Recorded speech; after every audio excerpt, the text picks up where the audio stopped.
இந்த நாளிலே ஒரு முக்கியமான வார்த்தையை நான் பகிர்ந்து கொள்ள நான் விரும்புகிறேன்.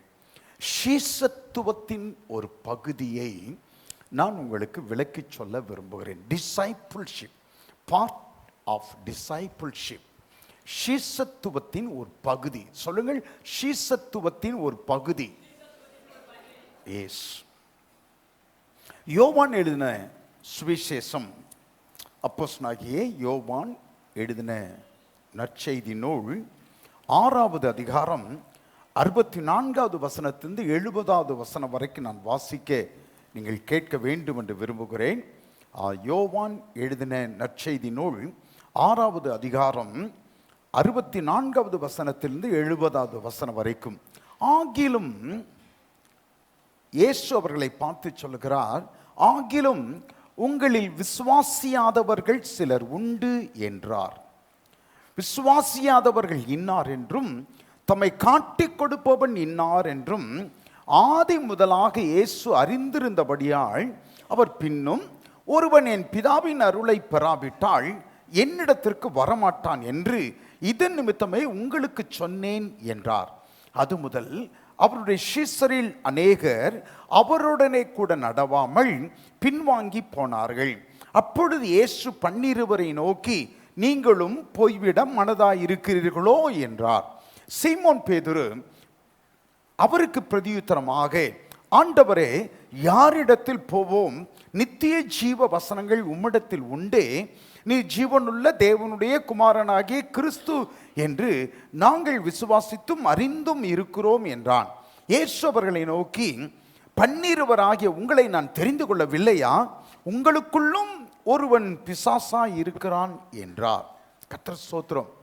நான் சொல்லுகிற வார்த்தைகளை கவனமாய் நீங்கள் கேட்க உங்களை நான் மிகவும் தாழ்மையாய் கேட்டுக்கொள்கிறேன்.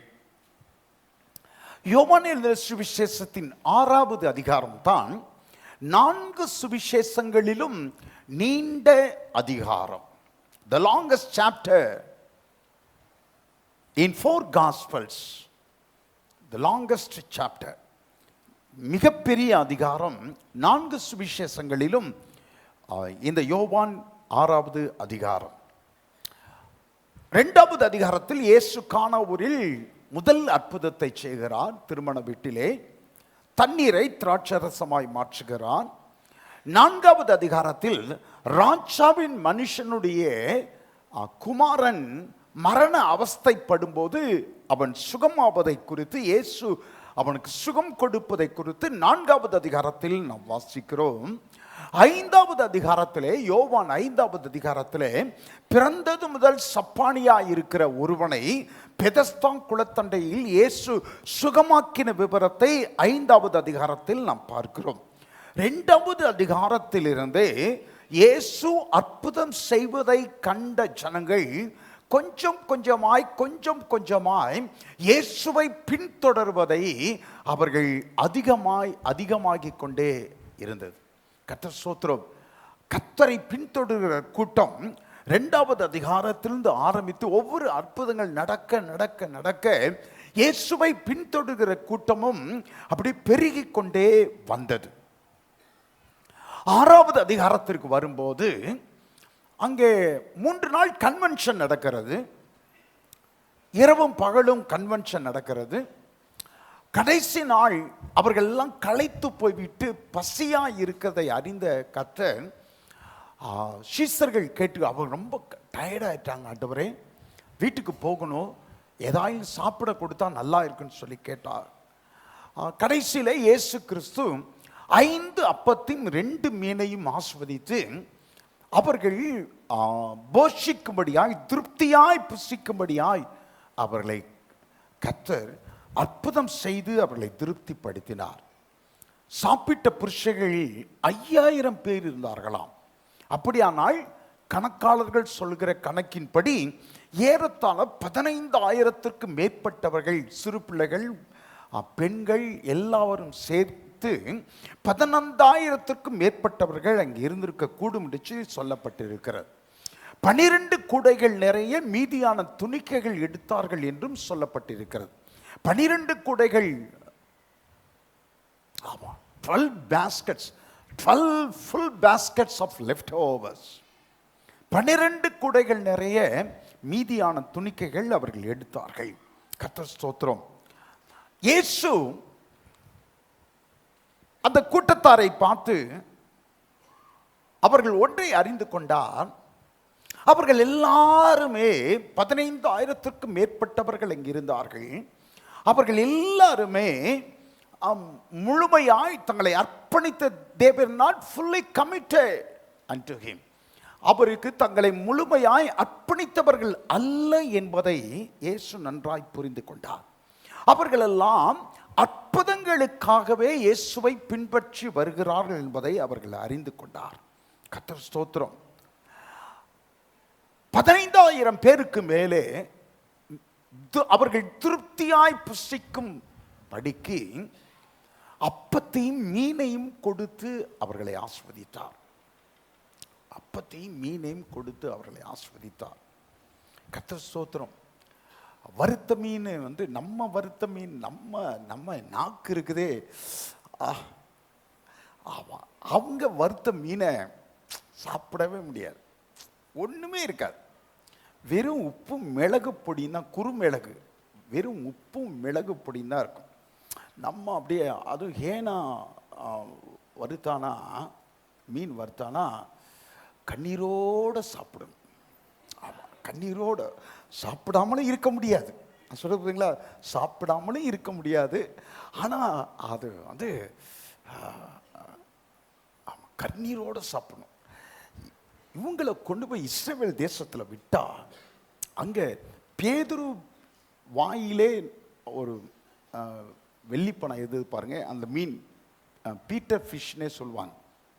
அதுக்குன்னே ஒரு ஹோட்டல் இருக்கு. அந்த ஹோட்டலில் மதியம் சாப்பாடு பேதுரு பிடிச்ச அந்த மீன், அதே கைண்ட் மீன், அதே வகை மீன் சாப்பாடில், மதியான சாப்பாடில் மீன் ஃப்ரை கொடுப்பாங்க. அதை பாதி மீன் கூட சாப்பிட முடியாது. ஏன்னா உப்பு சப்பு ஒன்றும் இருக்காது. ஆனால் அவர்களுக்கு அதுதான் ஆரோக்கியம். ஆமாம், நமக்கு அது ஆரோக்கியத்தை பற்றி நம்ம கவலைப்படுறதே கிடையாது. ஆரோக்கியத்தை பற்றி கவலைப்படுறதே கிடையாது. நேற்றைக்கு பேப்பர் பார்த்தீங்களா? நேற்றைக்கு பேப்பர் ராஜனிடத்தில் சொன்னேன், பால் பசுமாட்டு பாலை தவிர மற்ற பால் எல்லாம் கலப்படம். ஆமாம், நுரை வருவதற்கு சோப்பு பவுடர் கலக்கப்பட்டிருக்கிறது. ஆமாம், பாலிலே இனிப்பு கூட்டப்படுவதற்கு குளுக்கோஸ் சேர்க்கப்படுகிறது. திக்னஸ் வருவதற்கு, நல்ல ஒயிட்டாக இருப்பதற்கு யூரியா சேர்க்கப்படுகிறது.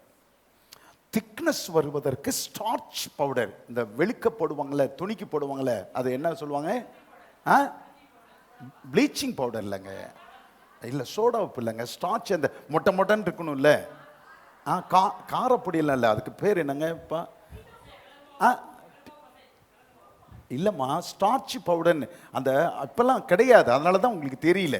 அது அப்படியே கலக்கி அந்த துணியில் முக்கினோம்னா அப்படியே கொஞ்சம் சல்லடை மாதிரி இருக்கிற துணி கூட நல்லா அப்படியே டஃப் ஆகும். முதல்லலாம் காட்டன் சாரியெல்லாம் அதில் தான் நினைக்கி போடுவாங்க ஸ்டார்ச் பவுடர். நான் சொல்கிறது புரியுதா? மாவு பவுடர், ஒரு மாவு கலக்கி போடுவாங்க. அதெல்லாம் திக்னஸ்க்காக கலக்கிறாங்களா? என்னங்க? கிழங்கு மாவு. அதான் கரெக்ட், ரைட். கிழங்கு மாவு, அது நம்ம தமிழில் சொல்லலாம் கிழங்கு மாவு, ஸ்டார்ச் பவுடர். இதெல்லாம் பாலில் கலக்கப்படுகிறது. டைரக்டா கிட்னியை அஃபெக்ட் பண்ணுதான். டைரக்டா. ஏன் இன்றைக்கு சிறுநீரக பிரச்சனை, கிட்னின்னு சொன்னா சரியா இருக்காரா? பால் இதெல்லாம் கலக்கப்படுகிறது. ஒண்ணுமே செய்ய முடியல. அரசாங்கம் ஒன்றும் செய்ய முடியாத கை கட்டப்பட்ட நிலையில் அரசாங்கம் இருக்கிறது. ஆகவே நான் என்ன சொல்ல வருகிறேன்னு சொன்னா, நம்மளுடைய இதே வேறு. கர்த்தர் ஸ்தோத்திரம். ஆரோக்கியத்திற்கு வெளிநாட்டினர் அவ்வளவு முக்கியத்துவம் கொடுக்கிறார். கர்த்தர் ஸ்தோத்திரம். வனாந்திரத்தில் ஒன்றுமில்லாத இடத்துல, கடற்கரையில இருந்தா பரவாயில்ல, வனாந்திரத்தில் உணவே கிடைக்காத இடத்துல, கடைகள் எதுவும் இருக்காத இடத்துல ஒரு 5 அப்பத்தை வைத்து 15,000 பேர் திருப்தியாய் புசிக்கும்படிக்கு இயேசு ஒரு அற்புதம் செய்த உடனே ஜனங்கள் எல்லாரும் இயேசுவை பார்த்து, நீர் எங்களுக்கு ராஜாவாக வேண்டும் என்று சொல்லி கேட்டுக்கொண்டார்கள். எங்களுக்கு ராஜாவாக நீர் இரும் என்று சொல்லி அவர்களை கேட்டுக்கொண்டார்கள். கர்த்தர் ஸ்தோத்திரம்.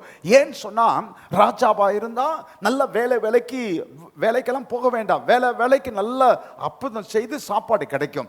இரண்டாவது, ரோமருடைய கொடுங்கோல் ஆட்சியிலிருந்து கர்த்தர் அவர்களை விடுதலை ஆக்கி விடுவார். ஆகவே எங்களுக்கு நீ ராஜாவாக இருக்க வேண்டும் என்று சொல்லி அவர்கள் கேட்டுக்கொண்டார்கள். இயேசு அவர்கள் கண்களுக்கு மறைவாக அவர்கள் விலகி அவர் தம்முடைய சீஷர்களை அழைத்து, அவர்கள் தம்முடைய சீஷர்களை 12 பேரையும் ஒரு படகில் ஏற்றி அக்கறைக்கு போவோம் வாருங்கள் என்று சொல்லி ஒரு படகில ஏற்றி அவர்களை அனுப்பி, நீங்க முன்னால போங்க, நான் பின்னால வருகிறேன் என்று சொல்லி அவர் ஒரு மலையின் மேல் ஏறி ஜெபம் பண்ணும்படி அங்கே இருந்தார். அவர் ஜெபம் பண்ணி இறங்குற நேரத்தில் படகு நடுக்கடலில் சேர்ந்தது. பெரும் புயல் காற்றில் படகு சிக்கிக் கொண்டது. சீஷர்கள் எல்லாரும் திகைத்து நிற்கிற வேளையிலே இயேசு கடலின் மேல் நடந்து வந்து காற்றையும் கடலையும் அதட்டி, கர்த்தர் ஸ்தோத்திரம், புயலை அமர்த்தி படகிலே சீஷர்களோடு கூட அவர் அக்கறைக்கு அவர்கள் பயணப்பட்டு போனார்கள், அக்கறைக்கு போனார்கள். இந்த 5 அப்பத்தையும் 2 மீன்களையும் பெருகச் செய்து 15,000 பேருக்கு மேலே சாப்பிட்டார்களே, இவர்கள் எல்லாம் அடுத்த நாள் காலையிலே அவர்கள் அந்த இடத்திற்கு வனாந்தரத்திற்கு வந்து பார்த்தார்கள். இயேசு இருப்பார் என்று நினைத்து வந்தார்கள். அங்கே இயேசு இல்லாததை கண்டு அவர்களுக்கு ஆச்சரியமாகிவிட்டது. இயேசு எங்கே போனார் என்று சொல்லி விசாரித்து, அவர் அக்கறைக்கு கப்பர்நகூம் என்கிற இடத்திற்கு போயிருக்கிறார் என்று அவர்கள் அறிந்து கொண்டு அவர்கள் இருந்த அந்த கடற்கரையில் இருந்து இயேசு ஏறினாரே, அந்த கடற்கரையிலிருந்து சீஷர்கள் படகில் ஏறின அந்த கடற்கரையிலிருந்து அந்த கடற்கரை வழியாகவே சுற்றி நடந்தால் ஒரு 8.5 கிலோமீட்டர் தூரத்திலே கப்பர்நகூம் வந்துவிடும். நான் சொல்லுது உங்களுக்கு புரியுதா? ஆமாம், அப்படியே கன்னியாகுமரியிலிருந்து கடற்கரை வழியாகவே நடந்து வந்தா தூத்துக்குடி வந்துடலாமா? ஆமாம், தூத்துக்குடி வழியாகவே நடந்து போனால் சென்னை போயிடலாம். அது மாதிரி அவர்கள் படகு ஏறின இடத்திலிருந்து கரை வழியாகவே நடந்து வந்தால் ஒரு 8.5 கிலோமீட்டர்ல கப்பர்நகூம் வந்து விடலாம். இந்த 15,000க்கு மேற்பட்ட ஜனங்களும் இப்போ என்ன செய்தாங்க, யாருக்கெல்லாம் படகில் ஏறி செல்ல வசதி இருந்ததோ அவர்கள் எல்லாம் படகில் ஏறி சென்று அக்கறைக்கு போனார்கள். மீதி நபர்கள் எல்லாம் கடற்கரை வழியாகவே நடந்தும் ஓடியும் அவர்கள் கப்பர்நகூமுக்கு வந்து சேர்ந்தார்கள். கப்பர்நகூமிலே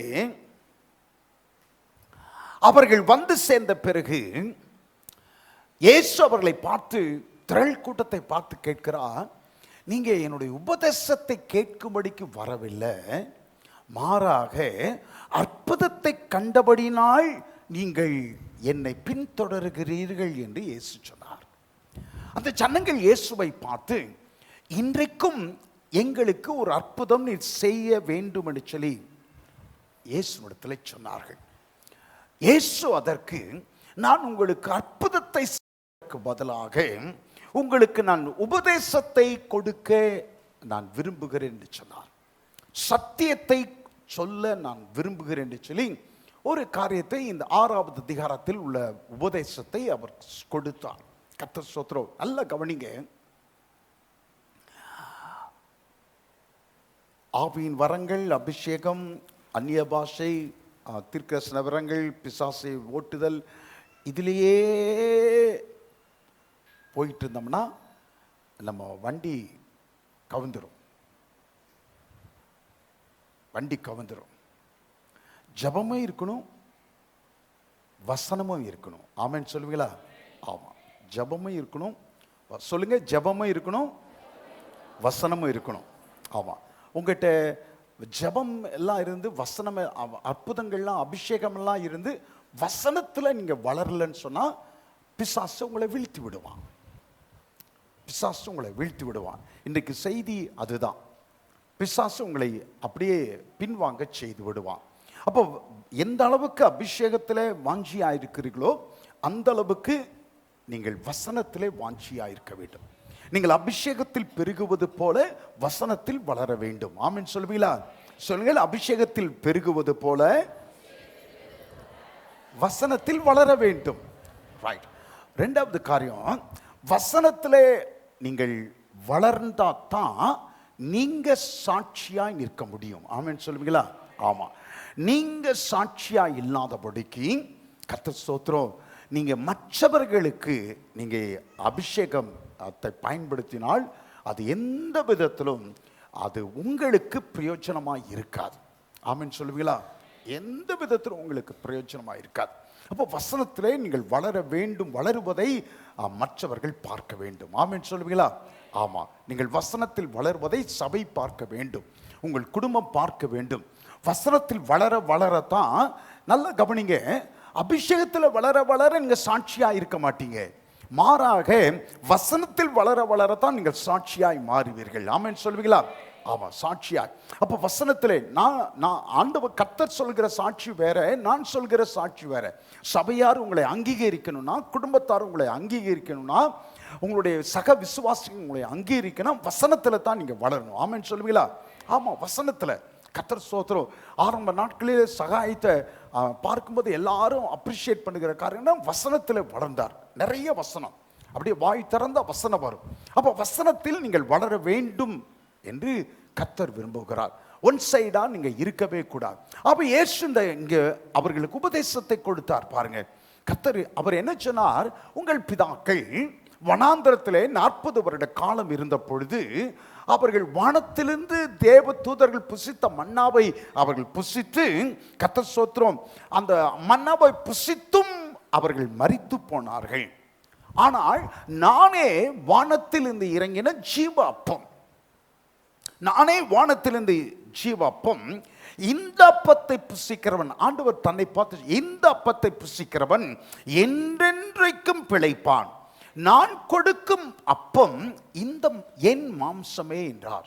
அப்படியே சொன்னார், அப்படியே ஓப்பனா, நான் கொடுக்கும் அப்பம் இந்த என் மாம்சமே என்றார்.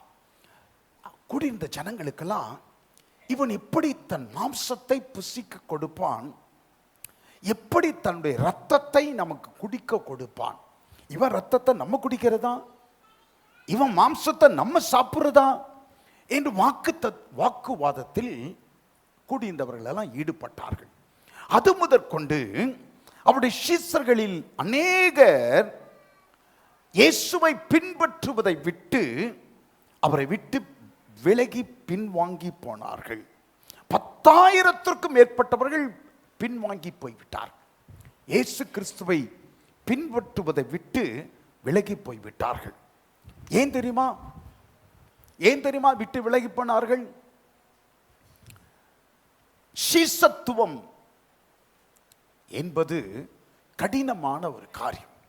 இயேசுவை பின்பற்றுவது என்பது, இயேசுவுக்கு சீசனாக கிறிஸ்துவராய் இருப்பது எளிதான காரியம்.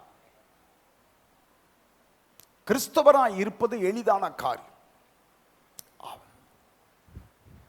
என்னுடைய உயிருக்கு உயிரான நண்பர் ஒருவர் போன வாரத்தில் இறந்துட்டார். அடக்கத்துக்கு போக முடியல, அதனால 5ஆம் நாள் கூட்டத்திற்கு நான் போயிருந்தேன். பிரியாணி வச்சுருந்தாங்க, மட்டன் பிரியாணி, சைவ சாப்பாடு வச்சுருந்தாங்க. நான் சைவ சாப்பாட்டில் போய் உட்கார்ந்தேன். கையை பிடிச்சி என்னை கொண்டு வந்து, இல்லை நீங்கள் வந்து மட்டன் சாப்பிட்ணும் கண்டிப்பான்னு மட்டன் சாப்பாட்டில் உட்கார வச்சாங்க. என்னை உட்கார வச்சவங்க எல்லாம் சைவ சாப்பாட்டில் உட்காந்துட்டாங்க. ஆமாம், நான் என்ன மட்டன் சாப்பிட வச்சுட்டு என்னம்மா நீ எல்லாம் வந்து சைவ சாப்பாடில் உட்காந்துட்டேன், நான் விரும்பி சாப்பிடுவேனே அப்படின்னா, இல்லை அண்ணன், தவசு காலம்ல, தவசு காலம், அதனால நாங்கள் மட்டன் சாப்பிட்றது இல்லைன்னு சொன்னாங்க. அவங்களுக்கு நல்லா தெரியுது நான் தவசு காலத்தெல்லாம் பின்பற்றுவது இல்லைன்னு நல்லா தெரியுது. பேசிக்கிட்டே இருந்தா பாருங்க, பேசிக்கிட்டே இருந்தேன்னா டக்குன்னு ஒருத்தருடைய ரிங் டோன் வருது பாருங்க, ஒரு எம்ஜிஆர் பாட்டு வருது. நான் சொல்றது புரியுதா? ஆமாம், எம்ஜிஆர் பாட்டு. ஆமாம், அந்த படம் என்ன ஏன் புத்தி பாருங்க, அந்த படம் என்ன படம்லாம் போயிடுச்சு. ரிங் டோன் எம்ஜிஆர் பாட்டு வருது. ஆமாம், இங்கே யாராச்சும் விஜய் படத்தில் ஏதாச்சும் ரிங் டோன்லாம் வச்சுருக்கீங்களா? சும்மா கை தூக்குங்கப்பா. வச்சுருப்பாங்க. ஆமாம், நீங்கள் விஜய் படத்துலேருந்து விஜய் பாட்டு ஒன்று ரிங் டோனில், உங்கள் ரிங் டோனில் வருதுன்னா பக்கத்தில் இருக்கிற என்ன நினைப்பார்? என்ன நினைப்பார் தெரியுமா? இவர் கிறிஸ்தவர் தான், ஆனா கிறிஸ்தவர் அல்ல. கிறிஸ்தவர் தான், நான் அப்படிதான் நினைச்சேன். அவங்க கிறிஸ்தவங்க தான், ஆனா கிறிஸ்தவங்க அல்ல. கிறிஸ்தவனா இருப்பது எளிது, ஆனா சீசனாக இருப்பது என்பது ரொம்ப ரொம்ப கஷ்டம். ஆமென் சொல்வீங்களா? ஆமா. சீசனா இருக்குன்னு சொன்னா உபதேசத்தை கேட்கவும் வேண்டும், உபதேசத்தை கைக்கொள்ளவும் வேண்டும். அப்ப கைக்கொள்ளுவது என்பது ரொம்ப கஷ்டம். சொல்லுங்க பக்கத்துல பார்த்து, கைக்கொள்ளுவது ரொம்ப கஷ்டம். உண்மைதானா? ஆமா. ஏன் எப்படி கஷ்டம்? It's an easy thing. Following Jesus is not an easy thing. இயேசுவை பின்பற்றுவது என்பது எளிதான ஒரு காரியம் அல்ல. கர்த்தர் ஸ்தோத்திரம். நான் சொல்றத கவனிங்க. உங்கள் பார்வைக்கு சரியில்லாத ஒருவர், உங்கள் பார்வைக்கு சரியில்லாத ஒருவரை, அவரை நீங்கள் சேர்த்து கொண்டு ஐக்கியம் கொள்ளுவதும் அவரோடு ஜெபிப்பதும் எளிதான காரியம் அல்ல. ஒருத்தவங்க ஒரு ஞாயிற்றுக்கிழமை ஆராதனை முடிஞ்ச பிறகு என்னை சந்திச்சு என்கிட்ட ஜெபம் பண்ணிட்டு என்கிட்ட ஒரு 200 ரூபா கொடுத்தாங்க. 200 ரூபா காணிக்க கொடுத்தாங்க. நான் வாங்கி பாக்கெட்டில் வச்சுக்கிட்டேன், ஜெபம் பண்ணி வாங்கி வச்சுட்டேன். அவங்க அந்த பக்கம் ஒரு 10 அடி நகர்ந்தோடனே இன்னொரு விசுவாசி ஓடி வந்து ஒரு பச்சையா ஒரு வார்த்தை சொல்லிட்டு, அவ காணிக்க கொடுத்தாளா, காணிக்க கொடுத்தாளா, அந்த காணிக்க தூக்கி போடுங்க. அவ எப்படிப்பட்ட ஆள் தெரியுமா? ஒரே சிரிக்குது, ஒரே சிரிக்குது அப்படின்னு சொன்னாங்க. இப்போ அப்படிப்பட்ட ஒரு நபர், நான் சொல்றது புரியுங்களா? ஆமா. நீங்கள் ஏற்றுக்கொள்ளக்கூடாத ஒரு நபரை நீங்கள் அவரோடு கூட சேர்ந்து ஜெபிக்க உங்ககிட்ட சொன்னா எப்படி இருக்கும் உங்களுக்கு? கஷ்டமான காரியம், கஷ்டமான காரியம். நான் என்ன சொன்னேன் அவங்ககிட்ட, ஏமா ஆண்டவரே ஏற்றுக்கொள்கிறார், நீங்க என்னம்மா? அப்படி ஒவ்வொருத்தருடைய சரித்திரத்தையும் எடுத்தா என்ன ஆகும் தெரியுமா? ஆமா, அவர் சொல்லிட்டார் கரெக்டா. ஆமா, கரெக்டா சொல்றாரு. ஆமா, சொன்னவங்க சரித்திரத்தை நான் எடுத்தா எப்படி தெரியுமா ஆகும்? ஆமா, எனக்கு தெரியும், சொன்னவங்க சரித்திரமே எனக்கு தெரியும். ஆனா நான் ஒரு சீசனா இருப்பதனாலே நான் ஏற்றுக்கொள்கிறேன். நாம சொல்லுவீங்களா? அப்ப ஏற்றுக்கொள்கிறேன். அப்ப எளிதான காரியம் அல்ல.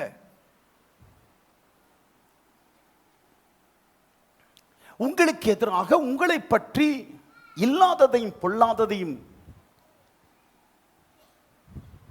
பேசுகிறதை நீங்கள் காதார கேட்டும் பல்லை கடித்துக் கொண்டு சும்மா பதில் பேசாமல் இருப்பது நலம்ல. பதில் பேசாமல் இருப்பது எளிதான காரியம் அல்ல, எளிதான காரியம் கிடையாது. ஆமா, அப்படியே சொல்லணும் போல இருக்கும், கடிச்சு துப்பிடலாம் போல இருக்கும். கர்த்தர் ஸ்தோத்திரம். ஆனா பல்ல கடிச்சுக்கிட்டு சும்மா இருப்பது என்பது, அமைதியா இருப்பது என்பது எளிதான காரியம் அல்ல. செய்வதையெல்லாம் செய்துவிட்டு, கவனிங்கள், செய்வதையெல்லாம் செய்துவிட்டு பேசுவதையெல்லாம் பேசிவிட்டு என்னை மன்னித்து விடுங்கள் என்று கூட சொல்லாத ஒருவரை மன்னிப்பது என்பது எளிதான காரியம் அல்ல. ஆமா, செய்ததெல்லாம் செஞ்சுட்டு பேசுறதெல்லாம் பேசிட்டு மன்னிச்சிருங்கன்னு சொன்னா பரவாயில்லை, மன்னிச்சிருங்கன்னு கூட சொல்லாத ஒருவரை மன்னிப்பது என்பது எளிதான காரியம் அல்ல. தேவைகள் ஏராளம் இருக்கும்போது மனமகிழ்ச்சியோடு காணிக்கையோ அல்லது தசமபாகமோ கொடுப்பது என்பது எளிதான காரியம் அல்ல. உங்களை வெறுப்பவர்களை நீங்கள் நேசிப்பது என்பது, உங்களை வெறுப்பவர்களை நீங்களும் வெறுக்கத்தான் இயற்கையாய் நம்முடைய சுவாபம் விரும்புகிறது. ஆனால் சீசத்துவம் என்பது உங்களை விருப்பவர்களை நீங்கள் நேசிக்க வேண்டும் என்று சீசத்துவம் சொல்லுகிறது. அது எளிதான காரியம் அல்ல. உங்களை குறித்து அவதூறு பேசுகிறவர்களை, உங்களை குறித்து அவதூறு நேற்றுக்கு பேசி இருக்கிறாங்க, இன்றைக்கு ஞாயிற்றுக்கிழமை சபையில் பார்க்குறீங்க, அவங்கள பார்த்து முகமகிழ்ச்சியோடு பிரைஸ் தி லார்ட் சிஸ்டர் நல்லா இருக்கீங்களா அப்படின்னு சொல்றது எளிதான காரியம் அல்ல. எளிதான காரியம் அல்ல. உங்களை குறித்து அவதூறு பேசினவர்களை இன்றைக்கு நீங்கள் சபையிலே பார்க்கும்போது நீங்க என்ன செய்வீங்க?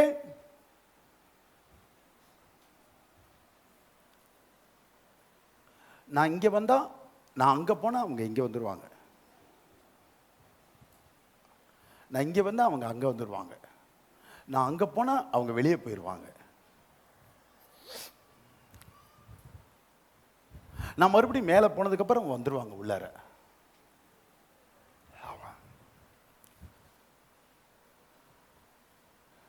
என்னை பார்க்க பிடிக்கல, பாஸ்டர் தான் என்னை பார்க்க பிடிக்கல அப்படின்னு சொன்னா என்ன தெரியுமா அர்த்தம்? கவனிங்க. என் ஆத்துமாவே கர்த்தரை ஸ்தோத்திரி, அவர் செய்த சகல உபகாரங்களை மறவாதே என்று சொல்லி வந்து கை கொடுக்கிறப்ப ஆள் இருக்க மாட்டாங்க. ஆனா பாஸ்டரை நேசிக்கிறவங்க என்ன பண்ணாலும் கை கொடுத்துட்டு போவாங்க. பாஸ்டரை பிடிக்கல அல்லது அவர் சொன்னதை ஏற்றுக்கொள்ள முடியல, ஏதோ ஒரு விதத்தில்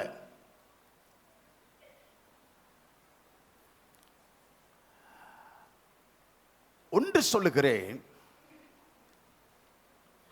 சொல்லுகிறேன், ராஜன், ஜோயல், ராஜி எல்லார் பார்த்து பேரை பார்த்து நான் சொல்கிறேன், நீங்க என்னை பற்றி யாரிடத்தில் எதை பேசினாலும் சீக்கிரத்தில் என் காதுக்கு அது வந்துவிடும். என்னை பற்றி மாத்திரம் இல்லை, உங்களை பற்றியும் அதுதான். ஆமென் சொல்லுவீங்களா? ஆமாம். உங்களை பற்றி யார் எது பேசினாலும் அது சீக்கிரம் நம்ம காதுக்கு வந்துவிடும். உங்களை பற்றி ஒருவர் குறைவாக பேசினதை நீங்கள் கேட்ட பிறகும் முகமலர்ச்சியோடு கூட அவர்களை எதிர்கொள்வது என்பது எளிதான காரியம் அல்ல. சீசனா இருப்பவன் மாத்திரம்தான் அந்த காரியத்தை செய்ய முடியும். ஆமென் சொல்வீங்களா? கவனிங்க, மாம்சமும் மனசும் விரும்பும் காரியம் கை கெட்டும் தூரத்தில் இருக்கும் போது, இதெல்லாம் யோசித்து எழுதினேன். மாம்சமும் மனசும் விரும்பும் காரியம் கை கெட்டும் தூரத்தில் இருக்கும் போது மாம்சத்தின் விருப்பத்திற்கு நோ சொல்வது எளிதான காரியம் அல்ல. எளிதான காரியம் அல்ல. என் கண்களையும் என் இருதயத்தையும் களிப்பாக்குகிற காட்சிகள் கண்முன்னே திரையில் தோன்றும் போது எனக்கு மிகவும் சந்தோஷத்தை கொடுக்க, பார்க்க விரும்புகிற, மீண்டும் மீண்டும் பார்க்க துடிக்கும் காட்சிகள் என் கண்முன்னே திரையில் தோன்றும் போது என் கண்களுக்கு அதை பார்க்க கூடாதபடிக்கு நோ சொல்வது என்பது எளிதான காரியம் அல்ல.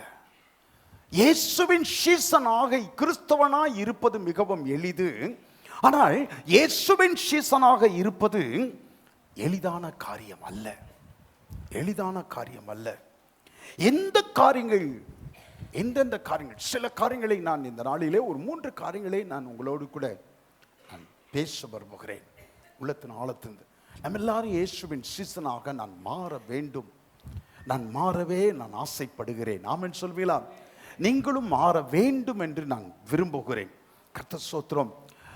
நம்பர் 1, ஏமாற்றங்களை ஏற்றுக்கொள்ளும் போது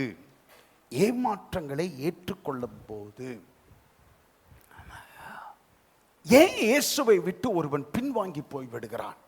நல்ல சீசன், அக்கினி முகாமில் நல்ல ஆவியில நிரம்பின சீசன், அக்டோபர் மாதத்திலே ஆளை காணோம். வருகிற வாரத்திலிருந்து இவரை காணவில்லை தொடர்ந்து 2 வாரத்துக்கு சபையில் வரலனா இவரை காணவில்லைன்னு ஒரு போர்டு வச்சிருப்பா. ஆமாம், விலாசம் இன்னாருடைய மகன், இவரை இன்னாருடைய கணவர், இன்னாருடைய மனைவி இவரை காணவில்லை அப்படின்னு சொன்னால் உங்கள் பேர் வருமா? உங்கள் பேர் வருமா? பார்த்துங்க. அப்படி ஒரு காரியத்தை ஆரம்பிச்சா எப்படி இருக்கும் பாருங்க. உங்கள் ஜெபங்கள் சில கேட்கப்படாமல் போகும்போது, ஜெபங்கள் சில கேட்கப்படாமல் போகும்போது இயேசுவை பின்பற்றுவது என்பது கஷ்டமான காரியமாக இருக்கும். 15,000 பேருக்கு மேல அவர்கள் அப்பமும் மீனும் திருப்தியாய் புசித்து 12 கூடைகள் நிறைய அவர்கள் மீதியான துணிக்கைகள் எடுத்து உடனே அவங்க இயேசுவை ராஜாவாக்க வேண்டும் என்று விரும்பினார்கள். அதற்கு இயேசு, Jesus said no to them. இயேசு அதற்கு முடியாது என்று சொல்லிவிட்டார். அடுத்த நாள் காலையிலே அவர்கள் திரும்ப அதே அற்புதத்தை செய்ய வேண்டும் என்று கேட்டுக்கொண்டார்கள். இயேசு அதற்கும் முடியாது என்று சொல்லிவிட்டார். மூன்றாவதாக, எங்களுக்கு இன்னொரு give us another sign, எங்களுக்கு இன்னொரு அடையாளத்தை நீர் காண்பிக்க வேண்டும் என்று சொல்லி இயேசுவிடத்தில் கேட்டார்கள். இயேசு அதற்கும் முடியாது என்று சொல்லிவிட்டார். ஆமாம், முடியாது என்று சொல்லிவிட்டார். கர்த்தர் 15,000 பேரும் விரும்பினாங்க, ஆண்டவர் முடியாதுன்னு சொல்லிட்டார். இயேசுவின் நீங்கள் அவருடைய பிள்ளைகளாக இருக்கிறீர்கள் என்பதினாலே, அவருடைய சீசர்களாக இருக்கிறீர்கள் என்பதினாலே நீங்கள் கேட்கிற எல்லாவற்றையும் கொடுக்க வேண்டும் என்பது கட்டாயம் இல்லை. ஆமென் சொல்லுவீங்களா? ஆமா. சபையில் சேர்ந்து விட்டேன் என்பதனாலேயே கர்த்தர் உங்களுக்கு செய்ய வேண்டும் என்று நீங்கள் எதிர்பார்ப்பது சரியல்ல. ஊழியத்திலே நாம் ஈடுபாடு உள்ளவர்களாக இருக்கிறோம், அதிகமாக ஊழியங்களுக்காக செபிக்கிறோம் என்பதினாலேயே கர்த்தர் செய்ய வேண்டும் என்பது எதிர்பார்ப்பது அது அது முடியாத காரியம். மார்த்தா, மரியாள், லாசரஸ் இருந்தார்கள். லாசரு வியாதிப்பட்டிருந்தான். அவனுடைய வியாதி வர வர மோசமாகி கொண்டு போனது. அவன் வியாதி மோசமாகி போகிற நேரத்திலே இயேசுவுக்கு ஒரு தகவல் அனுப்பினாள் மார்த்தாள். நீர் விரும்புகிற என்னுடைய சகோதரன் லாசரஸ் மிகவும் வியாதிப்பட்டிருக்கிறான், நீர் வந்து உடனே வந்து அவரை சுத்தமாக்க வேண்டும் என்று சொல்லி இயேசுவுக்கு தகவல் அனுப்பப்பட்டது. இயேசு இருந்த இடத்துல மீண்டும் கூட 2 நாள் அவர்கள் தங்கி இருந்தார். 2 நாளைக்கு அப்புறம் வந்தார். லாசரு மரித்து அடக்கம் பண்ணப்பட்டு 4 நாட்களாகிவிட்டது. 4 நாட்களாகிவிட்டது. If you had been here, my brother would not have been died. நீர் இங்கே இருந்திருப்பீரேயானால் என் சகோதரன் மரித்திருக்க மாட்டானே ஆண்டவரே என்று சொல்லி மார்த்தாளை பார்த்து கேட்டாள். ஆண்டவர் சொன்னா, நீ விரும்புகிறபடி, நீ வரவேண்டும் என்று கேட்டுக்கொண்டபடியே நான் உடனே வந்திருப்பேனேயானால் உன் சகோதரனுக்கு தெய்வீக சுகத்தை மாத்திரம், வியாதியில் சுகத்தை மாத்திரமே அவன் பெற்றிருக்க கூடும். ஆனால் நான் தாமதமாய் வந்தது நிமித்தமாய் அவனை உயிரோடு எழுப்புவதை நீங்கள் கண்டீர்கள். ஆமென் சொல்வீங்களா? இப்ப சொல்லுங்க, வியாதியிலிருந்து சுகமாக வேண்டுமா அல்லது உயிரோடு கூட எழுப்பப்பட வேண்டுமான்னு சொல்லி கர்த்தர் அவளை பார்த்து கேட்டார். எது மேலானது? எது பெரிய அற்புதம்? எது பெரிய அற்புதம்? தேவன் செய்வார் என்று எதிர்பார்த்து அந்த காரியத்தை கர்த்தர் செய்யாதே போன போது சபை விட்டு சிலர் விலகி விடுகிறார்கள், ஐக்கியத்தை விட்டு சிலர் விலகி விடுகிறார்கள். ரொம்ப கஷ்டமான காரியம்.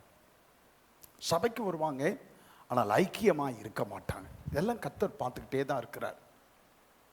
கர்த்தர் பார்த்துக்கிட்டே தான் இருக்கிறார். 2 3 ஒரு சகோதரன் சாலை தெருவிலிருந்து வந்தார். எல்லாரும் தனக்காக ஜெபிக்கப்பட வேண்டும் என்று கேட்டுக்கொண்டார். வாலிபர்கள் எல்லாம் அவருக்காக ஜெபித்தார்கள். பாஸ்டர் ராஜன் எவ்வளவோ அணைத்து கொண்டு அவரை அப்படியே சேர்த்து கொண்டார். அவங்க அப்பா இறந்தார். நாங்கள் போனோம், செய்ய வேண்டிய காரியங்கள் எல்லாவற்றையும் நாங்கள் செய்தோம். அவருடைய குடும்பத்திற்கு அப்படியே குடும்பமாக போனாங்க. மலர், பாஸ்டர், இன்னும் சில குடும்பங்கள்லாம் போய் குடும்பமாய் ஆதல் சொன்னார்கள், எல்லாம் சொன்னாங்க. ஆனால் கொஞ்ச நாளில் அந்த குடும்பம் அந்த வரவே இல்லை, நின்று விட்டார்கள். ஏதோ ஒன்றை எதிர்பார்த்து வருகிறார்கள். தாங்கள் எதிர்பார்த்தது நடவாதே போன போது சபை விட்டு விலகி விடுகிறார்கள், கர்த்தரை விட்டு விலகி விடுகிறார்கள். கர்த்தர் ஸ்தோத்திரம். போராட்டம் என்பது, கவனிங்க, நான் இதெல்லாம் ரொம்ப ரொம்ப மெல்ல சொல்கிறது காரணம் உங்களுடைய இருதயத்திற்குள்ளாக இறங்க வேண்டும் என்பதற்காக இந்த வார்த்தைகளை நான் அப்படியே மிகவும் அப்படியே எளிமையாக மெதுவாக பகிர்ந்து கொள்ளுகிறேன். ஸ்ட்ரகிளிங், போராட்டம் என்பது, கவனிங்க, பிசாசோடும் உங்களோடும் நடக்கிற போராட்டம் அது அல்ல, அது பெருசல்ல. ஆனால் தேவ சித்தத்திற்கும் எனது சித்தத்திற்கும் இடையில் நடக்கிற போராட்டம் தான் பெரிய போராட்டமாக இருக்கிறது. சொல்லுவீங்களா? ஆமா. உங்க சித்தமா தேவ சித்தமா? கர்த்தர் ஸ்தோத்திரம். ஆமா. ஆண்டவரே, உம்முடைய சித்தத்தின்படி எனக்கு ஒரு ஆண்டவரே துணையை தாரும் ஆண்டவரே. பட் லெட் இட் மீ மேரி ஆண்டவரே. அது மரியாளா இருக்கட்டும் ஆண்டவரே, மேரியா இருக்கட்டும் ஆண்டவரே. உம்முடைய சித்தத்தின்படி எனக்கு ஒரு மனைவியை தாரு ஆண்டவரே. ஆனா அது யாரா இருக்கணும்? மேரியா இருக்கணும், மேரியா இருக்கணும். ஆமா. என்ன சொல்லுகிறார் அவர்? என்னுடைய சித்தம் தான் கர்த்தருடைய சித்தமாக இருக்கணும். கர்த்தருடைய சித்தம் என்னுடைய சித்தம் இல்லை, என்னுடைய சித்தம் தான் கர்த்தருடைய சித்தமாக இருக்க வேண்டும். ஆமா.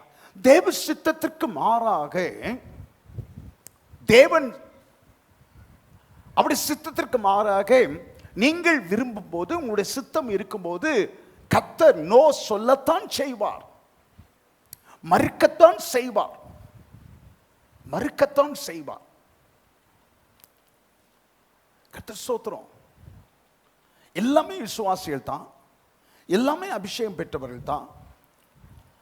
ஆனா திருமணம் என்று வரும்போது கர்த்தர் நோன்னு சொன்னார்னா எனக்கு ஆசையா இருக்கும், எனக்கு ஆசையா இருக்கும். ஆனா கர்த்தர் நோன்னு சொல்றாரே, கர்த்தர் நோன்னு சொல்றாரே. அப்போ தேவ சித்தத்திற்கும் என்னுடைய சித்தத்திற்கும் இடையிலே கர்த்தர் என்னுடைய சித்தத்திற்கு நோ என்று சொல்லும் போது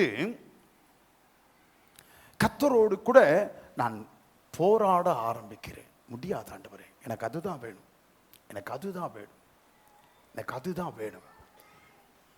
நிறைய சூழ்நிலைகளிலே வாலிப பிள்ளைகளிடத்துல இந்த காரியம் நான் சொல்லுகிறேனே, உங்களைப் போல 1000 வாலிப பிள்ளைகளை நான் பார்த்திருக்கிறேன். வாலிப வயதிலே இச்சையை கட்டுப்படுத்தாமல் அலைந்து மனசையும் சரீரத்தையும் கெடுத்துக்கொண்டு கடைசியில் பரிதாபமான நிலைக்கு போய்விட்ட வாலிப பெண்களை, சபை விசுவாசிகளை நான் நன்கு அறிவேன். வேணும்னா வாலிப பிள்ளைங்க எல்லாம் சேர்ந்து என்கிட்ட வாங்க, அவங்க விவரத்தெல்லாம் உங்களுக்கு தருகிறேன். நான் பார்த்திருக்கிறேன். காரணம் என்ன தெரியுமா? தேவ சித்தத்திற்கு எதிராக தங்களுடைய சுய விருப்பத்தை, இச்சையை நிறைவேற்ற போராடி கடைசியிலே ஒன்றுமில்லாமல் போய்விட்ட நிலைமை.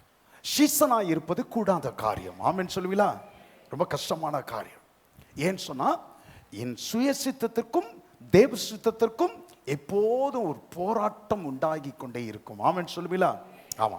இந்த போராட்டத்தை கடந்து தேவ சித்தத்திற்கு என்றைக்கு நான் எஸ் சொல்லுகிறேனோ, உடைய வார்த்தையின்படியே எனக்காக கடவுது என்று சொல்லுகிறேனோ, அன்றைக்கு தான் நான் நல்ல சீசனாக மாறுகிறேன், உண்மையான சீசனாக மாறுகிறேன். ஆமென் சொல்லுவீங்களா? ஆமா. அன்றைக்கு தான் நான் உண்மையான சீசனாக மாறுகிறேன். கர்த்தர் ஸ்தோத்திரம். உங்களுடைய விருப்பங்கள், உங்களுடைய ஆசைகளை கர்த்தர் நிறைவேற்றாமல் போனாலும் நீங்கள் கர்த்தரை ஒரு நல்ல ஒரு சீசனாக இருந்து நீங்கள் பின்பற்றுவீர்களா என்று கர்த்தருடைய ஆவியானவர் கேட்கிறார். ஆமென் சொல்வீங்களா? அல்லேலூயா. ஆமா. When God doesn't do what you want God to do, will you follow him?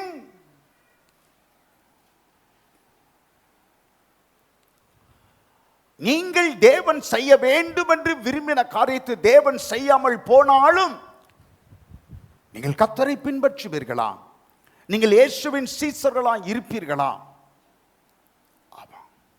அவர்கள் எல்லாரும் இயேசுவை விட்டு ரொம்ப கஷ்டம், இது சீசனா இருப்பது என்பது ரொம்ப கஷ்டம் என்று சொல்லிவிட்டு அநேகர் அவருடனே கூட நடாவாமல் அவரை விட்டு பின்வாங்கினார்கள்.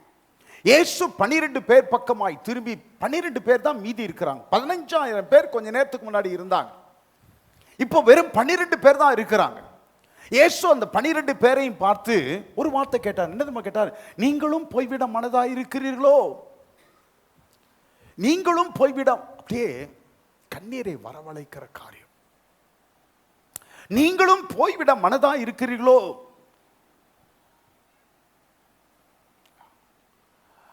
பேதுரு சொல்றார், நாங்களும் போகணும்னு தான் நினைச்சோம் ஆண்டவரே, நாங்களும் போய்விடலாம் என்று சொல்லித்தான் நினைத்தோம். ஆனா வருஷக்கணக்காக உம்மோடனே கூட இருந்து வேறு எவரும் இதுவரைக்கும் செய்திராத காரியங்களை நீ செய்வதை கண்ட பின்னரும் வானத்தின் மீதும் அதிகாரம், இயற்கையின் மீதும் அதிகாரம், பிசாசின் மேலும் அதிகாரம், வியாதியின் மேலும் அதிகாரம் உள்ளவராய் இருப்பதை கண்ட பின்னரும் உம்மாலே ஆகாத காரியம் ஒன்றுமில்லை என்று, உம்மாலே ஆகாத காரியம் என்று சொல்வதற்கு ஒன்றுமே இல்லை என்று என்பதை நாங்கள் அறிந்த பின்னரும், God, where else can we go? வேறு எங்கே போவோம்? உம்மை போல நல்ல தேவன் யாரும் இல்லையே.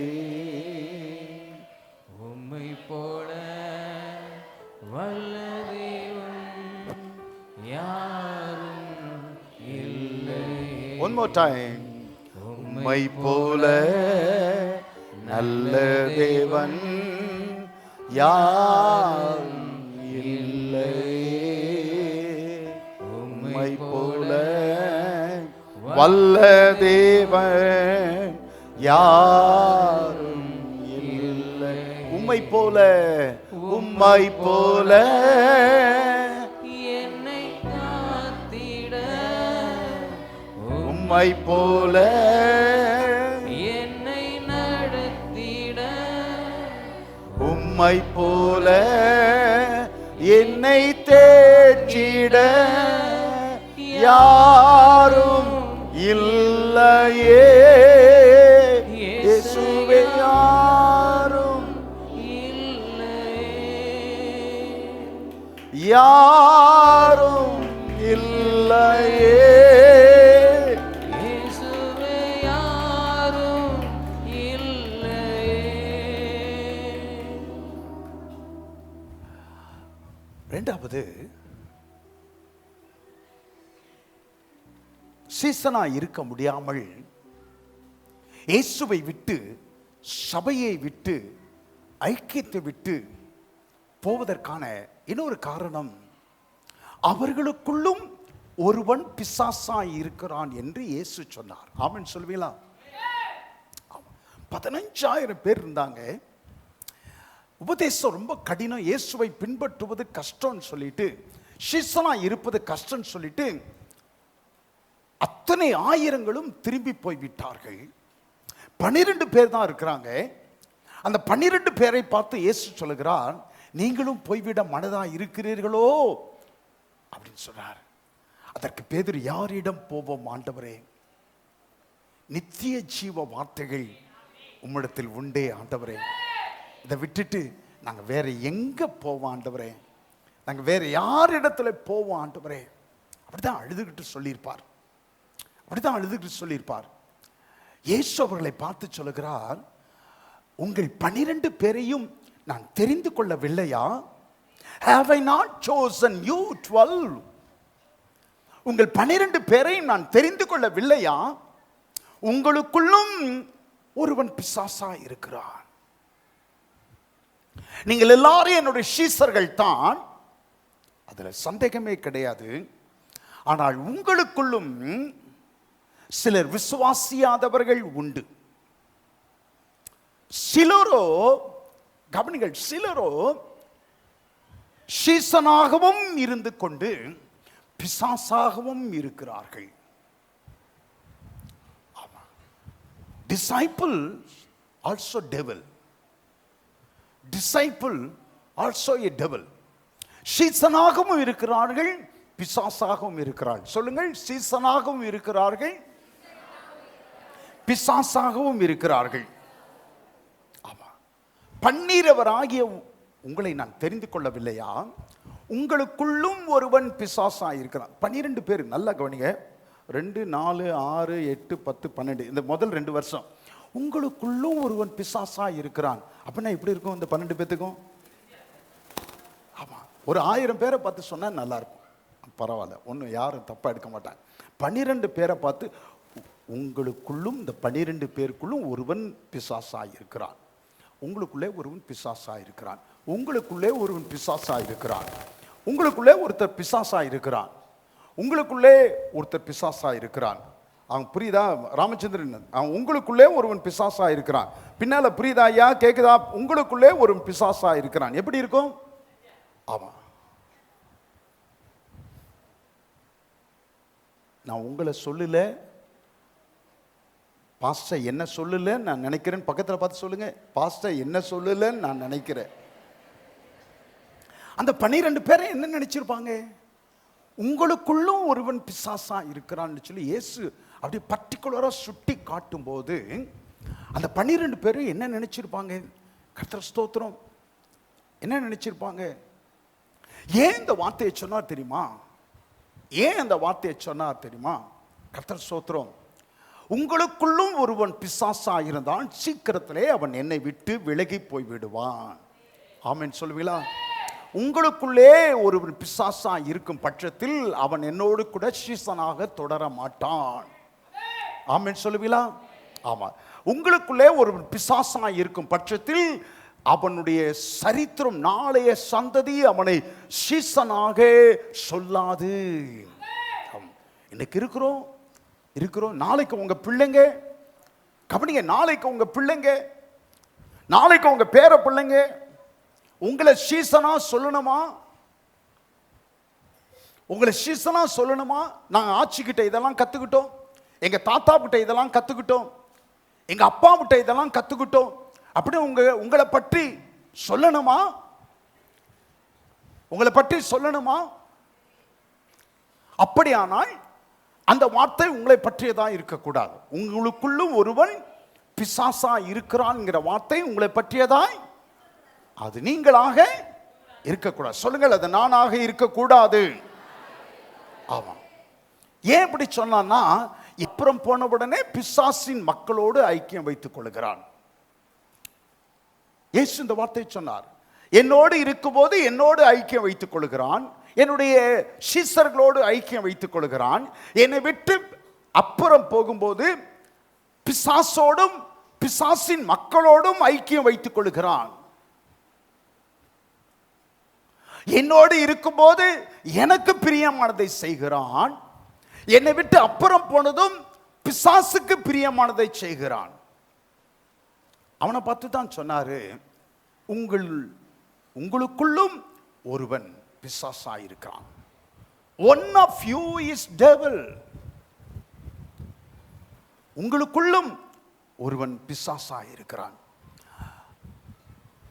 அது நீங்களாக இருக்கக்கூடாது என்று கர்த்தர் விரும்புகிறார். ஆமா, இங்கே இருக்கும் போதும் சரி, எங்கு இருந்தாலும் சரி உங்கள் ஐக்கியம் கர்த்தரோடும். ஆமென் சொல்லுவீங்களா? ஆமென். ஆமா. நீங்க எங்க இருந்தாலும் சரி, அமெரிக்காவில் இருந்தாலும் சரி, ஆமா, நீங்க எங்க இருந்தாலும் கர்த்தருக்கு பிரியமானதை செய்கிற மக்களாக அவருடைய சீசனாகவே. ஆமென் சொல்லுவீங்களா? அவருடைய சீசனாகவே. அகஸ்டின் ஜெபக்குமார் அவருடைய மகளை டாக்டருக்கு படிக்க வைக்க ரஷ்யாவுக்கு அனுப்பும் போது ஒரே வார்த்தை தான் சொன்னார், வேற ஒரு வார்த்தையும் சொல்லல. மகளே, நான் உன்னை அனுப்பும் போது ஒரு பரிசுத்தவாட்டியாக தேவனுடைய பிள்ளையாக அனுப்புகிறேன். நீ அங்கே இருக்கின்ற ஒவ்வொரு நாளும் நீ பரிசுத்தவாட்டியாக தேவனுடைய பிள்ளையாகவே இருக்க வேண்டும் என்று நான் விரும்புகிறேன். அவ்வளவுதான். வேற ஒண்ணுமே கோரிக்கை கிடையாது. வேற ஒண்ணுமே கோரிக்கை கிடையாது. ஆமா, எங்கே இருந்தாலும் பரிசுத்த பிள்ளையாக தேவனுடைய பிள்ளையாக நீ இருக்கணும். ஆமா, அப்ப சீசன் அப்படி இருப்பான். சீசன் அப்படி இருப்பான். உங்களுக்குள்ளும் ஒருவன் பிசாசா இருக்கிறான் என்று சொன்ன உடனே அவர்கள் அப்படி இருக்க மாட்டார்கள். ஆமா, சொந்தங்களை பார்த்த உடனே அப்படியே சொந்தங்கள் செய்கிற காரியங்கள் எல்லாவற்றையும் இவர்கள் செய்க. ஆமா, எங்கே இருந்தாலும் தேவனுக்கு பிரியமான பிள்ளைகளாய். ஆமென் சொல்லுவீங்களா? எங்கே இருந்தாலும் தேவனுக்கு சாட்சிகளாய். ஆமென் சொல்லுவீங்களா? அல்லேலூயா. மூன்றாவது காரியம், கர்த்தரை பின்பற்றுவது கடினமான காரியம். எளிதிலே விட்டு போய்விடுவதற்கு காரணங்களில் ஒன்று, தேவனுடைய காரியங்களை புரிந்து கொள்ளாதே போகும் போது அவர்கள் கர்த்தரை விட்டு பின்வாங்கி போய்விடுகிறார்கள், விலகி போய்விடுகிறார்கள். ஆமா, தேவனுடைய காரியங்களை புரிந்து கொள்ளாதே போகும்போது இயேசு, நீங்கள் என் மாம்சத்தை புசித்து என் இரத்தத்தை பானம் பண்ண வேண்டும் என்று சொன்னார். என் மாம்சத்தை புசித்து என் இரத்தத்தை பானம் பண்ணுகிறவன் மரித்தாலும் பிழைப்பான், அவன் என்றென்றைக்கும் அறியாமலும் இருப்பான், என்றென்றைக்கும் அவன் பிழைத்திருப்பான் என்று சொல்லி சொன்னார். நீங்கள் என் மாம்சத்தை புசித்தால் என்றென்றைக்கும் நீங்கள் பிழைத்திருப்பீர்கள் என்று சொன்னால் அவர்களுக்கு அது புரியவில்லை. they don't understand his words. அவர்களுக்கு அது புரியவில்லை. இயேசு அவர்களை பார்த்து சொன்னார், இது புரியவில்லை என்பதினாலே, சீசர்களை பார்த்து சொன்னார், உங்களுக்கு புரியவில்லை என்பதினாலே நீங்களும் என்னை விட்டு போய்விட மனதாயிருக்கிறீர்களோ என்று சொல்லி கேட்டார். கிறிஸ்தவ வாழ்க்கையிலே there are some things about God you are never going to understand in Christian life. You have to face some things about God you will never going to understand. ஒரு நாளும் கர்த்தரை புரிந்து கொள்ளாத நிலையிலே அநேக காரியங்களை கிறிஸ்தவ வாழ்க்கையிலே நாம் எதிர்கொள்ள வேண்டி இருக்கிறது. ஆமென் சொல்வீங்களா? நிறைய காரியம் புரியல. ஏன் சொல்லி புரியல? எத்தனை நாட்களானாலும் பதில் கிடைப்பது இல்லை. ஆமா, என் காரியம் ஏன் இப்படி முடிஞ்சது தெரியல. ஆமா, இவ்வளவு நாளா நான் இயேசுனுடைய பிள்ளையாக நல்ல விசுவாசியா இருக்கிறேனே, நான் கர்த்தருக்கு ஊழியம் செய்கிறேனே, எனக்கு ஏன் இப்படி சம்பவித்தது புரியல. Why bad things happen to good people? நல்ல விசுவாசிகளுக்கு ஏன் தீமையான காரியம் ஏற்படுகிறது? ஏன் இந்த தீங்கை கர்த்தர் தடுத்து நிறுத்தல? கர்த்தர் தாமே உனக்கு முன்னே போகிறார். கர்த்தர் தாமே நீ தீங்கை காணாதிருப்பாய் என்று சொன்னாரே, வாக்களித்தாரே. ஏன் என் வாழ்க்கையில இந்த தீங்கை கர்த்தர் தடுத்து நிறுத்தல? புரியல. ஏன் இளமையிலே எனக்கு பிரியமானவருக்கு மரணத்தை கொடுத்தார்? இளமையில குடிகாரன் 80 வயசு வரைக்கும் இருக்கிறான். குடிச்சுக்கிட்டு இருக்கிறவன், வேசித்தனம் பண்ணுகிறவன் 80 வருஷம் வரைக்கும் இருக்கிறான். நல்ல ஆரோக்கியத்தோடு கூட இருக்கிறான். அப்படி இருக்கும்போது எனக்கு பிரியமான தேவனுடைய பிள்ளையாய் வாழ்ந்து வருகிற இன்னாருக்கு ஏன் மரணம்? எனக்கு அது புரியல. எனக்கு அது புரியல. ரட்சிக்கப்படாதவன் கேன்சர் சுகமாய் நல்லா இருக்கிறான். ஆனா அபிஷேகம் பெற்ற இந்த விசுவாசி கேன்சர்னாலே கொஞ்ச நாட்களிலே மரித்து போகிறார். ஏன் புரியல? ஏன் புரியல? ரட்சிக்கப்படாதவன் நல்ல நாளுக்கு நாள் விருத்தியை காண்கிறான். ஆனா இன்னும் நானும் இத்தனை அறிக்கை செய்தோம், இன்னும் கடன்களிலிருந்து விடுதலை பெற முடியல. என் வாழ்க்கை சுபிட்சம் அடையல. ஏன் புரியல? ஏன் இது எனக்கு தெரியல?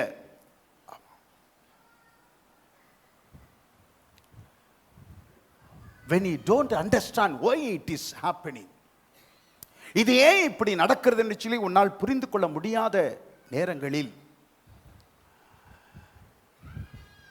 நான் என்ன செய்கிறேன் என்று உன்னால் புரிந்து கொள்ளாத வேளைகளில் கர்த்தர் சொல்லுகிறார், ஒரே ஒரு காரியத்தை. வனாந்தரத்திலே வானத்திலிருந்து மன்னாவை பொழிந்த பொழுது ஜனங்கள் எல்லாம் அதிகாலையில் எழுந்து சென்று இந்த மன்னாவை பொறுக்கினார்களாம். ஆமா, சூரிய வெளிச்சம் வரதுக்கு முன்னாடியே அப்படியே பாளையமெங்கிலும் மன்னா இருக்கும். பாளையமெங்கிலும் ரொம்ப அற்புதமான காரியம். நீங்க படிச்சு பார்த்தீங்கன்னா அவங்களுக்கு தேவையான மன்னாவை அவர்கள் பொறுக்கிக் கொள்ள வேண்டும்.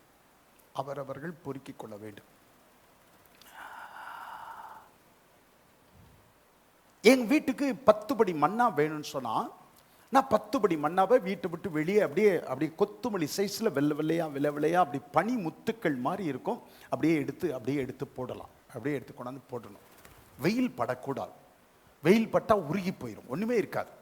ஆமா, 7:30 மணி 8 மணிக்கு நம்ம பிள்ளைங்க எல்லாம் இருந்தாங்கன்னு வச்சுங்க, ஒருத்தர் கூட சாப்பிட மாட்டாங்க. ஏன்னா ஏந்திரிக்கிறதே 8 மணிக்கு தான். அதுக்குள்ளார அந்த வெயில்ல மண்ணாலாம் உருகி போயிடும். அவங்களுக்கு தேவையானதை எடுத்துட்டு வருவாங்க. ஒருத்தர் 10 படி எடுக்கிறதுக்கு பதிலாக 12 படி எடுத்தாலும் 10 படி தான் இதாகும். அந்த 2 படி அப்படி இல்லாமலே போயிடும். அதை இடிச்சு அவிச்சு அவங்க சாப்பிடுவாங்க. அப்படியே தேநீட்ட பணியாரம் போல இருந்ததா. அப்படியே சொல்லும்போதே நாக்கில் எச்சு வருது. தேநீட்ட பணியாரம் போல. சனிக்கிழமை தோறும் வாரத்தின் அந்த ஓய்வு நாளிலே அவங்க அந்த நாளில் வெளியே போய் அந்த வேலையை செய்ய முடியும், எடுக்கக்கூடாது, சமைக்கக்கூடாது. ஆகவே முந்தின நாள் அந்த ஓய்வு நாளுக்கு தேவையானது 10 படி, மற்ற நாளில் சராசரி 10 படி எடுக்கிறாங்கன்னா ஓய்வு நாளுக்கு முந்தின நாள் 20 படி சேர்ப்பார்கள். மற்ற நாள்லாம் மீதி வச்சா அது அப்படியே புழுத்து விடும், நாரி போய்விடும். ஆனால் ஓய்வு நாளில் சேர்த்து வைக்கிறது புழுக்காது, நாராது, ஒன்று செய்யாது. கர்த்தர் ஆச்சரியம். அப்போ அதை எடுக்கும்போது ஜனங்கள் எல்லாம் இது என்ன என்று சொன்னால், வாட் இஸ் இட், என்ன ஆச்சரியமா இருக்குது, என்ன அவர்களால் புரியல, அவர்களால் புரிந்து கொள்ள முடியவில்லை. இது என்ன என்று சொல்லி சொன்னார்கள். ஆமா, அப்படின்னா எங்களுக்கு தெரியல, எங்களுக்கு புரியல, எங்களால் புரிந்து கொள்ள முடியல, இது என்ன.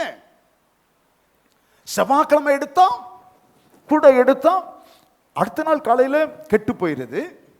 ஆனால் அதே சனிக்கிழமை எடுத்தா அடுத்த நாள் கெட்டு போகல. புரியல, எங்களுக்கு புரியல.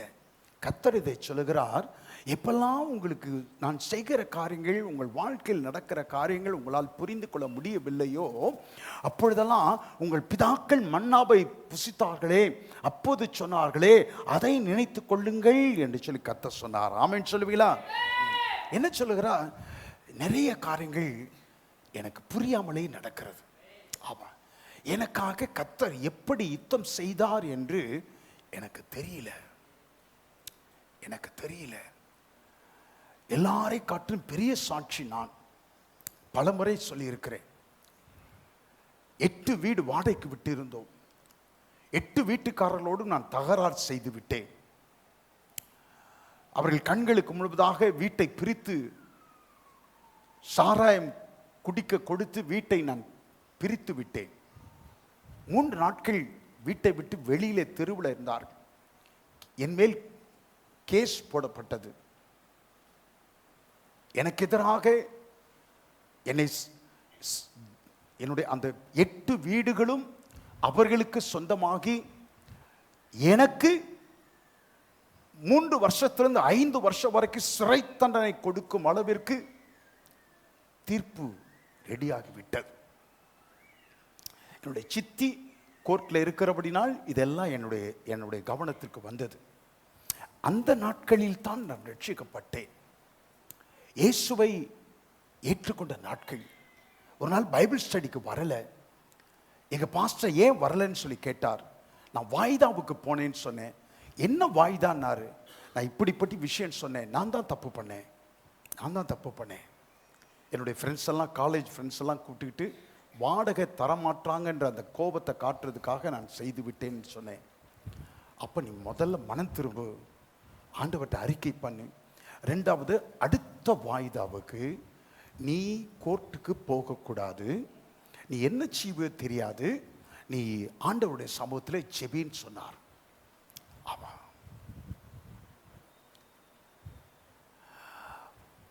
சரின்னு சொன்னேன். வீட்டுக்கு வந்தேன், உபவாசம் பண்ணேன், ஜெபம் பண்ணும்போது ஒரு வசனத்தை கர்த்தர் கொடுத்தார். உனக்கு விரோதமாய் எழும்பினவர்களை நீ தேடியும் காணாதிருப்பாய். அப்படியே பிடிச்சிக்கிட்டேன். ஆண்டவரே ஸ்தோத்திரம், எனக்கு விரோதமாக இருக்கிற இவர்களை நான் தேடியும் காணாதிருக்க வேண்டும் ஆண்டவரே, நான் தேடியும் காணாதிருக்க வேண்டும் ஆண்டவரே, ஸ்தோத்திரம். அந்த 8 வீட்டுக்காரங்களையும் கோர்ட்டில் கூப்பிட்டு சொல்லிட்டாங்க, பணத்தை ரெடி பண்ணி வச்சிங்க, மினிமம் தொகை மாத்திரம் அவர்களுக்கு நீங்கள் கொடுத்து அந்த வீட்டை உங்கள் பேருக்கு எழுதி வாங்கிக்கலாம் அப்படின்னு சொல்லிட்டாங்க. வாய்தா அன்றைக்கு முந்தின நாள் கர்த்தர் ஸ்தோத்திரம், நான் கடைசி வரைக்கும் விசுவாசத்தோடு எனக்கு விரோதமாக எழும்பினவங்க தேடியும் காணாதிருப்பேன்னு சொல்லி நல்ல உபவாசத்தை ஜெபித்து கொண்டு இருக்கிறேன். வாய்தாவுக்கு முந்தின நாள் ஒரு வாலிப என்னுடைய நண்பன் வந்து சொன்னா, சுகுமார், உங்களுடைய 8 வீட்டுக்காரர்களும் ராத்திரியோட ராத்திரியா வீட்டை காலி பண்ணிட்டு போயிட்டாங்க. ஒரு பொருள் கூட சேதம் அடையாதபடிக்கு அப்படியே வீட்டில் அப்படியே பூட்டு தொங்குது. ஆனா வீடு காலியா கிடக்குது. 8 பேரும் காலி பண்ணிட்டாங்க. நான் 50 வருஷம் ஆகுது. இன்னும் ஒருத்தரை கூட, எல்லாரும் திருச்சியில தான் இருக்கிறாங்க, ஒருத்தரை கூட நான் பார்க்கல. ஆமா, தேடியும் காணாதிருப்பாய். ஆமா, எல்லாருக்கும் ஆச்சரியம், எங்க வீட்டாருக்கு ஆச்சரியம், எனக்கு ஆச்சரியம், கோர்ட்டாருக்கு ஆச்சரியம். எப்படி வீடு ஒரே நேரத்தில் ஒரே ராத்திரியில சொல்லி வைத்தார் போல 8 பேரும் எங்க போனாங்க, எப்படி காலி பண்ணாங்க, வீட்டில் இருக்கிற பொருள் ஒன்றையும் சேதப்படுத்தாதபடிக்கு எப்படி போனாங்க? அவர்களுக்கு தானே வீடு என்கிற தீர்ப்பு வர இருக்கிறது. ஆனா கர்த்தர் ஸ்தோத்திரம், நான் புரிந்து கொள்ளவே முடியவில்லை அவர் செய்கிற காரியம். ஆமென் சொல்வீங்களா? என்னால் புரிந்து கொள்ள முடியவில்லை. எப்படி செய்தார், எப்படி எனக்காக இப்படிப்பட்ட ஒரு அற்புதத்தை கர்த்தர் செய்தார். எனக்காக கர்த்தர் யுத்தம் செய்தார், எனக்காக சூழ்நிலைகளை மாற்றினார். ஆமென் சொல்வீங்களா? என்னை கர்த்தர் இவ்வளவாய் அபிஷேகித்து பயன்படுத்துகிறார். என்னால் புரிந்து கொள்ள முடியவில்லை. பாவியான என்னையும் கர்த்தர் நேசித்து ரட்சித்து இருக்கிறார். ஆமென் சொல்வீங்களா? அவருடைய பிள்ளையாய் மாற்றி இருக்கிறார். அவர் எனக்கு நன்மைகள் செய்திருக்கிறார். நான் எத்தனையோ காரியங்களை, எனக்கு எட்டாததையும் என் திராணிக்கு அப்பாற்பட்டதையும் நான் பெற்றுக்கொள்ளும்படியாய், அனுபவிக்கும்படியாய் கர்த்தர் எனக்கு தந்திருக்கிறார். ஆமென் சொல்வீங்களா? என்னை ஆசீர்வதித்திருக்கிறார். ஆமென் சொல்வீங்களா? குடும்பமாய் கர்த்தர் எங்களை ஆசீர்வதித்திருக்கிறார். இவைகளெல்லாம் எனக்கு புரியாதவைகள். ஆமென் சொல்வீங்களா? ஆமென், புரியாதவைகள். அநேக காரியங்கள் உங்களுக்கு ஒரு காரியம் புரியவில்லை என்பதினாலே கர்த்தரை விட்டு, கர்த்தருடைய சமூகத்தை விட்டு நீங்கள் போய்விடக்கூடாது. சீசனாகவே ஒன்றும் புரியவில்லை ஆனாலும் உம்மை நான் தொடருவேன். ஆமென் சொல்வீங்களா? உம்மை நான் தொடருவேன். ஆமென் சொல்வீங்களா? என் வாழ்க்கையில சில காரியங்கள் ஏற்றுக்கொள்ள முடியாவிட்டாலும் உம்மை நான் பின்பற்றுவேன். ஆமென் சொல்வீங்களா? ஒரு சீசனாக வாழ கர்த்தர் உங்களை அழைக்கிறார்.